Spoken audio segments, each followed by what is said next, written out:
What's the point of even knowing the exact moment? Well, you know, if you can be awake or meditating during that time, or you're holding some sort of ceremony or focus, intentionally communicating with the heavenly body that floats around the earth all the time, it's kind of like a mathematical crux. It's like the point at which something is changing. It's shifting from left to right. It's going up and down. It's becoming more intense or less intense.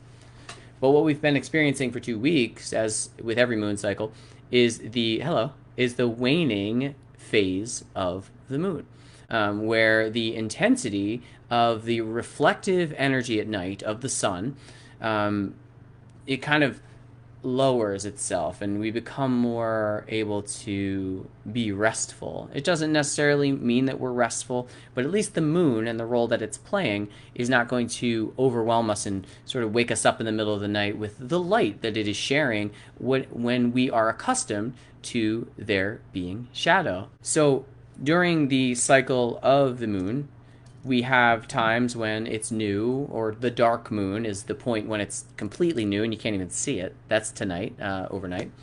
And during that time, the reflective light of the luminaries, one being the sun, much like this light over my shoulder, and the other one being the moon that reflects the light of the sun, they're the only two bodies that can cause light to appear on Earth, besides maybe a comet streaking by giving some brightness. But when one of them is kind of darker, we have very set circadian rhythms in our body where we're accustomed to it being dark at night. And now our skin is like absorbing light. We have vitamin D creation, and we have melanin receptors in our skin, whatever it's called. Basically, we're solar panels, okay? We are sensitive to all forms of light. Our eyes are unusually sensitive to light. That's how we see things. But the rest of our skin, we can sense light. Trust me. Even if you're blindfolded, something in your body will know when sunlight is on you or when certain waves of light are on you. So, when the moon is all bright at night, even if we're sleeping inside, something within us knows that. There's sunlight being reflected down onto the earth. And so that is why around the full moon cycle, we see people having parties. We see people out in the world like doing stuff or just kind of worked up. Because not only is that light reflecting during a time where our bodies are accustomed to not having light, just in general, there's less light at night, but also it is shining light on the parts of us that express themselves usually during the dark. So it really highlights our shadows and expresses it out. So now we get to the new moon cycle, which is where we are now. We're right at the 10 hours away from the exact point of the new moon when it is darkest. So we are really in our rhythm.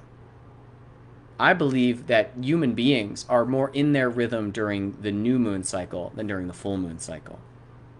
The full moon cycle gives light to these dramas and energies that are within us working themselves out, which are part of us, but are not as integral as the up of the daytime and the down of the nighttime.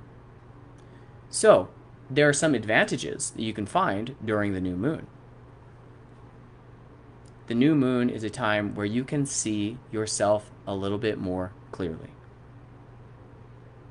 You can just kind of understand where you're coming from. If there are feelings that are underneath what we've been doing, the active energy of the sunlight, remember, reflected by the moon, when we have more of that, we can be busy. We can distract ourselves. We can do all kinds of weird stuff. But when we don't have that extra energy and we just sort of stop or slow down or take a moment, whatever is underneath that motivates us to do these things is available to us. And there's something quite solemn about having to stop.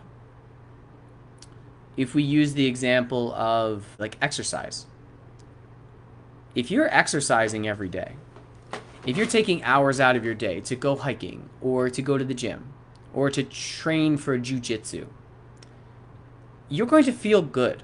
Your body is producing chemicals. You're going to sleep better because you've exercised. And then what if you just can't for a few days? You hurt your ankle or something and you have to take a break. Whatever was motivating you to be that active, which doesn't have to be a bad thing, but it's something, you will feel that. You will experience that. And more often than not, we are overactive in our lives. I say overactive meaning kind of just too much, because there's something underneath that we don't want to experience or to feel.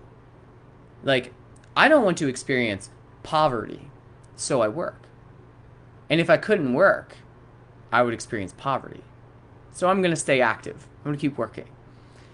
And on an emotional level, I don't want to feel sad. And if I don't want to feel sad and lonely, and I continually interact with others to not feel that, when I don't have someone to hang out with, or I have to be alone, I'm going to feel sad and lonely.